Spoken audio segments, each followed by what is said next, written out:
Welcome to this week's piece. So as you can see, this was a freebie. It was on the side of the road. If you can believe that, I cannot fathom. It's just gorgeous. I absolutely love it. The only thing that I found wrong with it was the top. That was essentially it. I didn't have to do any repairs to this at all. And I feel like those are the times where you're just like, man, I am so lucky. So I'm still at a loss for words. So obviously I have to strip back the top. I didn't hate the color of this in general. It was a little overwhelmingly brown everywhere, especially with the panels and everything. As you can see, there were some deeper spots on the top that I had to kind of break down and get through. But, I mean, yeah, I couldn't believe how great a condition this was in. So essentially all I'm going to do is get the top back, clean it up, and then I'm going to put a touch of stain on it, but that's just to blend it with the legs. Because of course, as you take off the finish and everything, it takes off the patina and everything else. So I kind of want to get the top back to something a little more original, but without the water spots and scratches and all that.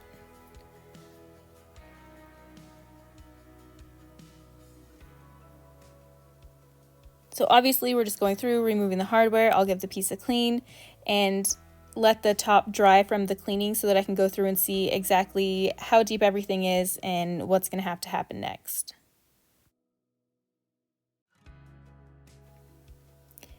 And these pulls are amazing. They are solid brass, very well built, not the really thin, flimsy kind. And they just bolted in. They were gorgeous. I had all the original hardware with the exception of one escutcheon, but that's fine because I had a old oak secretary that was missing a bunch of things with the exception of an escutcheon. So I got to take that and put it on this, and they matched. I don't think anyone would be able to tell that they didn't go together. So again, another luck there.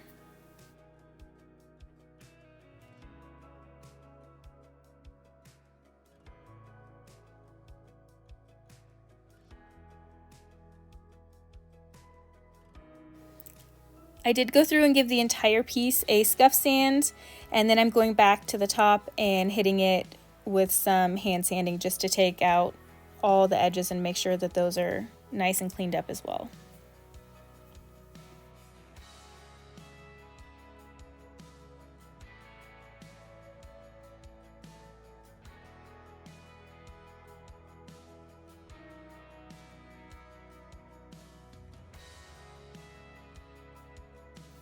And as I said, I don't want the stain to be too dark because I just kind of want to tone it back to the rest of the piece. So I'm going to coat the top with some mineral spirits first, and that way it will kind of lighten up the stain and it won't absorb it as much as if I just put straight stain on there. And I'm using a lighter stain anyways, but I just want to make sure that I'm taking this precaution here just in case, because I don't know how the wood is going to absorb it until after I get it on there. So this is just going to help me out. And then as I go through, get this all on here, I'll put the stain on, and then you can see me actually go to like the end grain where it got a little too dark, and I can take the mineral spirits and wipe it back. So this worked out really well. I should note, for those of you who aren't familiar with water-based or oil-based stains, if you were doing a water-based stain, you would not want to use mineral spirits to do this. I have an oil-based stain, so I can use mineral spirits to thin it out.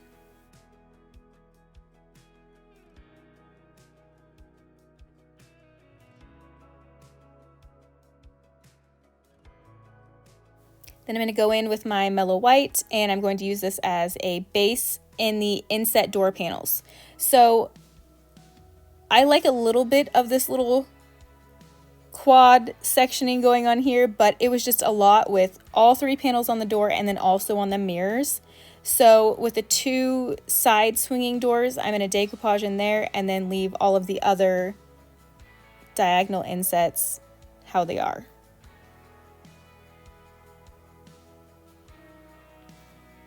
If you are somebody who does not have a steady hand or who really enjoys tape, you could tape this off. I would rather just paint by hand and use a chiseled brush or something like that to get the edges in and then wipe things back. And this is where I was talking about how the end grain got a little too dark. So I'm going in with the mineral spirits and bringing it back. And it looks quite a bit darker here than what it is just because everything is still wet. The legs were actually in really good condition, so all I did was use a very fine grit sandpaper and went through and kind of scuffed up the finish and got just the very, very edge of the finish off and left the kind of stain that was already on there in the wood. There's a lot of different tones in this wood. You could have seen it on the top, you'll see it in the legs and in the side of it. It was very beautiful. I just loved all the ranges of colors that this had, so I wanted to keep that. So I did the exact same thing here. I just kind of barely took the finish off the legs, and then I went in and added the same exact light stain that was kind of watered down with the mineral spirits.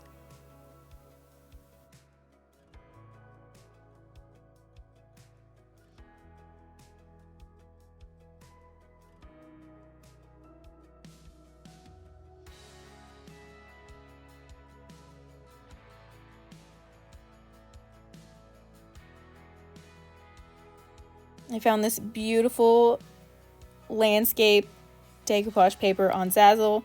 You guys know that if I'm not printing my own paper, I usually just order from them. They do take a while to ship, and shipping prices are outrageous. So if you are going to order from them, I would recommend ordering a plethora just so that you have several on hand so you don't have to go through the process again. But here I'm just doing a rough outline. You can see me using my fingers and pushing it into the creases, fitting the shape of the inset of the door so that I can then pull it out and just kind of do a rough cut with scissors, and then I can go in later with a blade to really clean it up.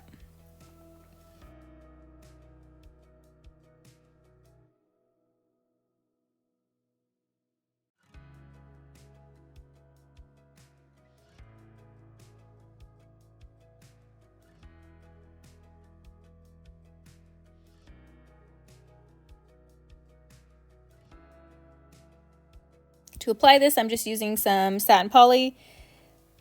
I did this two ways. So typically I don't have any issues with the paper going on just exactly how I'm doing it. So I'm getting the paper fitted in.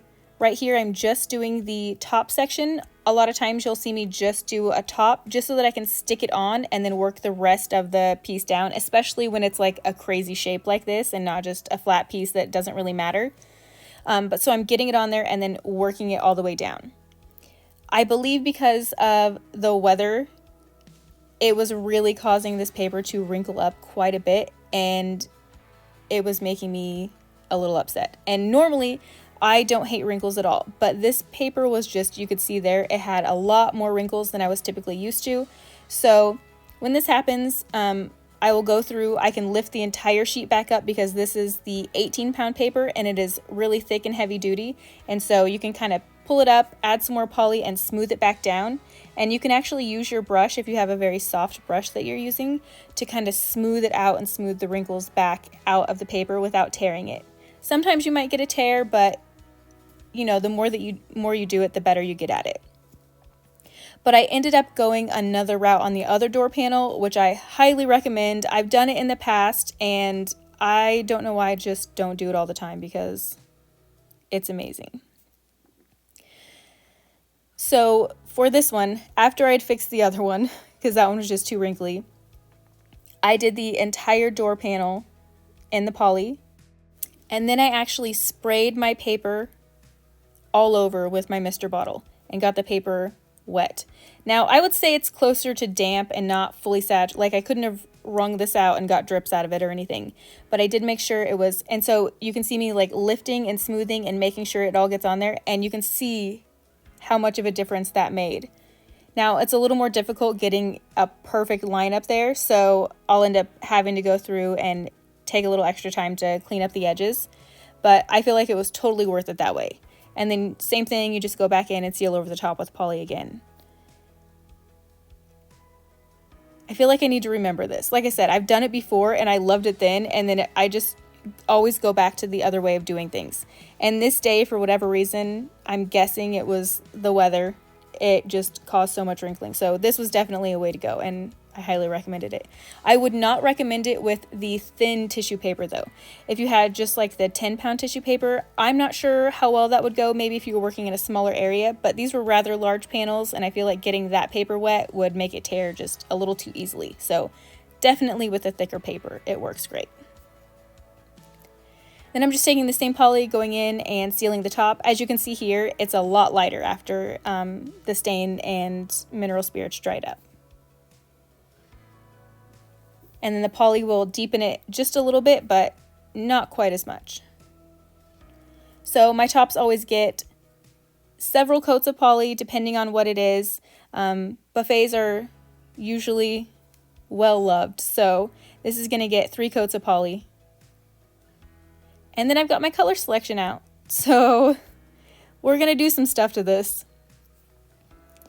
This color was a gamble for me. I wanted it to be like that rust, and when I'm doing washes and things like that where I know I'm going to do it, I'll choose brighter colors because I know the washes are going to tone them down. And it usually works to my advantage. In this case, I was unsure, so I just kept going with it and seeing. But you can see kind of the deep rust colors in the image that I was trying to pull out. And like I said, it'll typically start out really bright like this, and then as I do my washes and everything over the top, everything will dull down and get a bit more muted, and it works. But this really took a turn for me.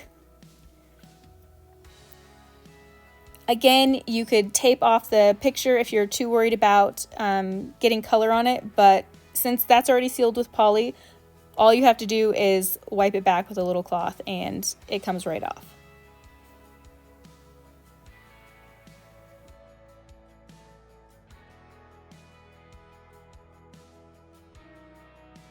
I'm just brushing the 2 colors together until they meet up. I'm not terribly worried about it yet. You will see me wiping back any paint that I get on the decoupage paper. The faster you wipe it back, the easier it is to get off. So if you let it sit, you will have to work a little harder to get it off. The paper, you might have to get it a little bit wet, but if you wipe it off right away, it usually just slides right off.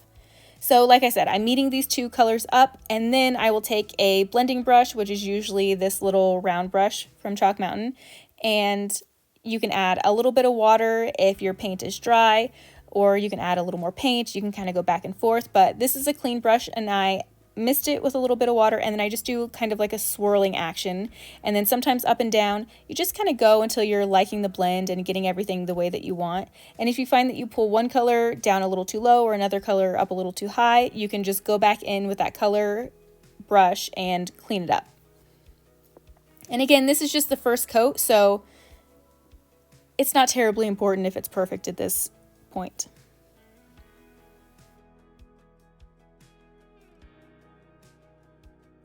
And I always have a rag on hand, and I just keep cleaning off my blending brush to make sure that it's not muddying anything up. And then once I get that finished, I can open up the door and just do around the edges so that it looks nice and neat. Some pieces don't like this if it's too tight of a fit, but you just kind of have to use your judgment.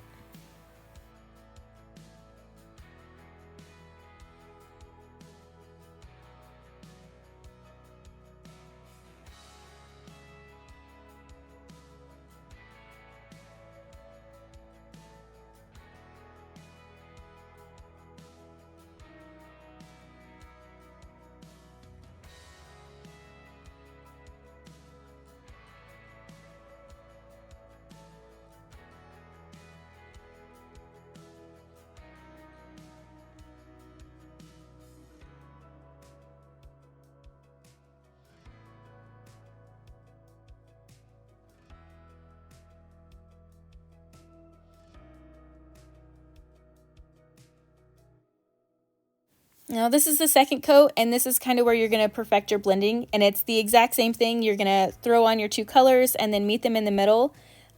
You can also work from top all the way down to the bottom, or from bottom to top, just kind of whatever your preference is. I find that I kind of go back and forth and do all the things all the time, just whatever I feel like in the moment. But your second coat's a good, like if you didn't like how high one color went or how low one color went, this is where you can change that and make it to your liking.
So the first wash I'm doing is Woodland Harbor, and it is just a very rich brown.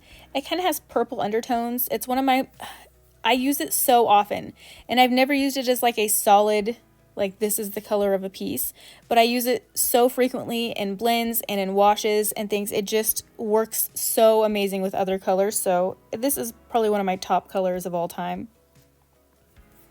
But so to get the wash on, you saw it's thinned out. I just throw it on with the brush all over, wipe it back, and then I go in and kind of do some ragging with my, this is just a shop towel.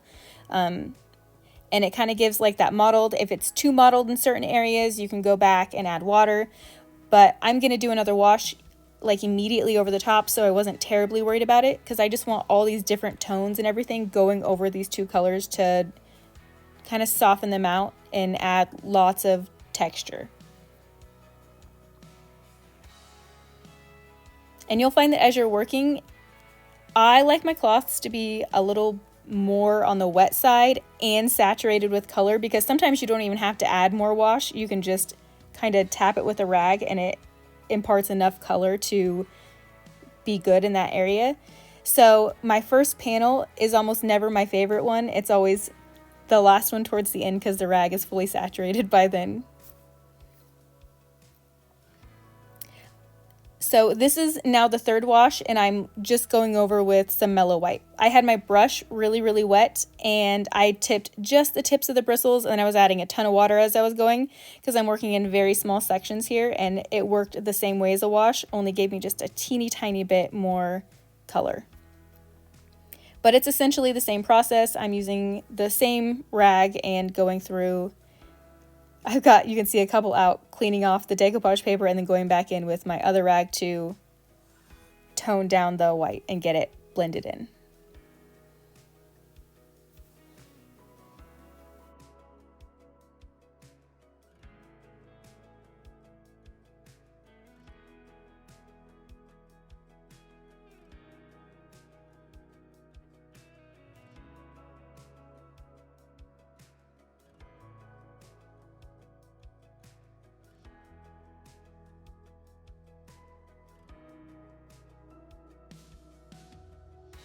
Now to seal the body of the piece, that's just the paint, I'm using this bronze wax. So it has kind of a like orangey brown color with a hint of shimmer. It's not crazy shimmer, it is not a gilding wax. This is a sealing wax that just has like a hint of shine, which is just lovely. And it's also going to help, again, tone these colors and get them all a little closer together.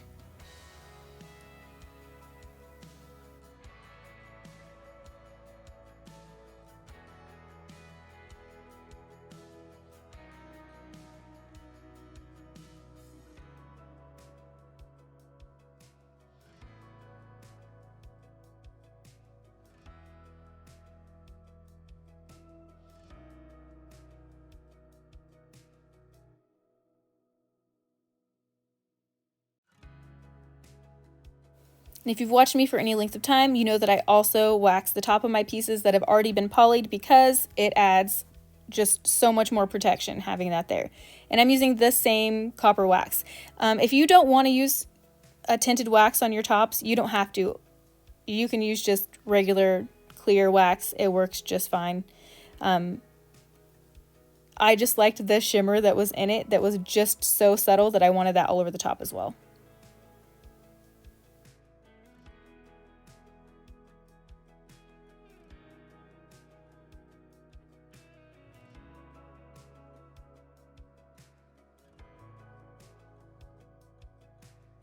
I gave the hardware a really good cleaning, and it just, oh, it's so lovely. It shined up so nice. And then I applied it.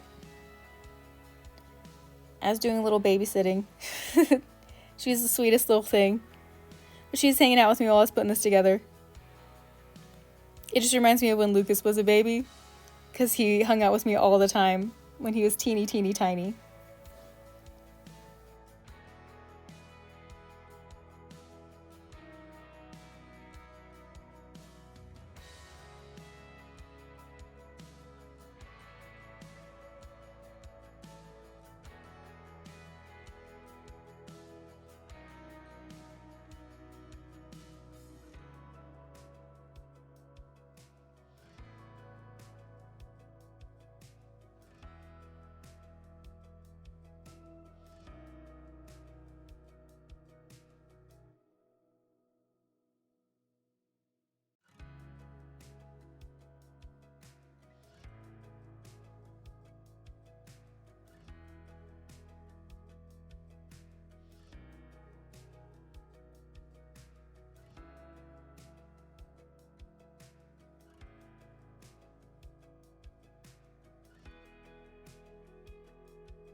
Are we surprised that I'm adding gilding wax?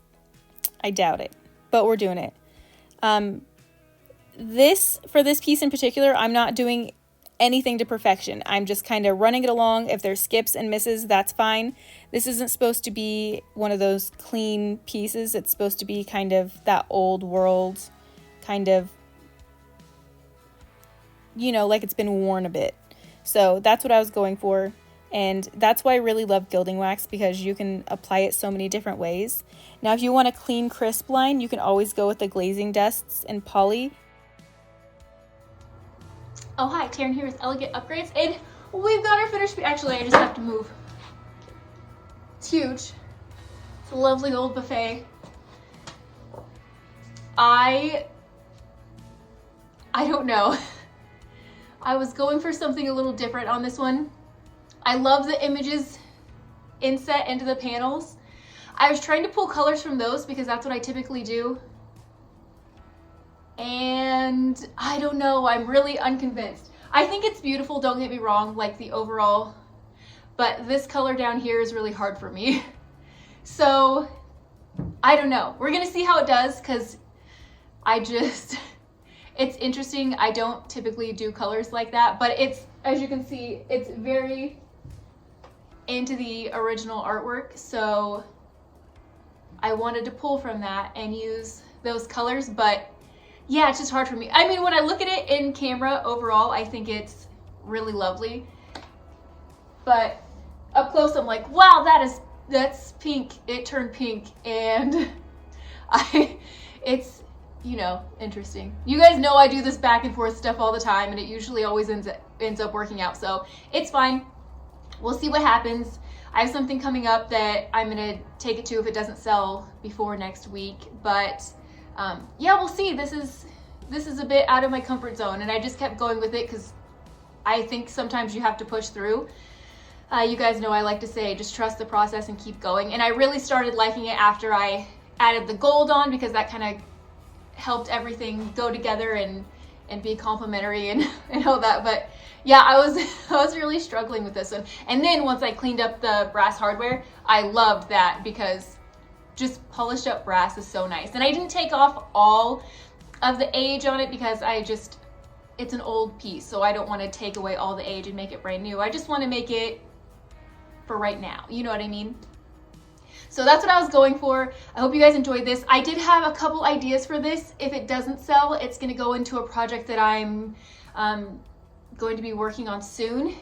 And I don't want to split these up because I think it's just too cool of a piece. I think it needs to stay together. If it ever wants to be put all the way back to wood, that's always an option. And I don't want to split them, but I did have an idea if I kept them together on something that I'm working on, that I could use the top as almost a headboard and then keep this piece in the same location so that they could be put back together at a time. But I did think this would be a really cool headboard, and then this could also obviously be like a buffet or entertainment area or something like that. So it would still match, be cohesive in the same space, but be two different functioning pieces.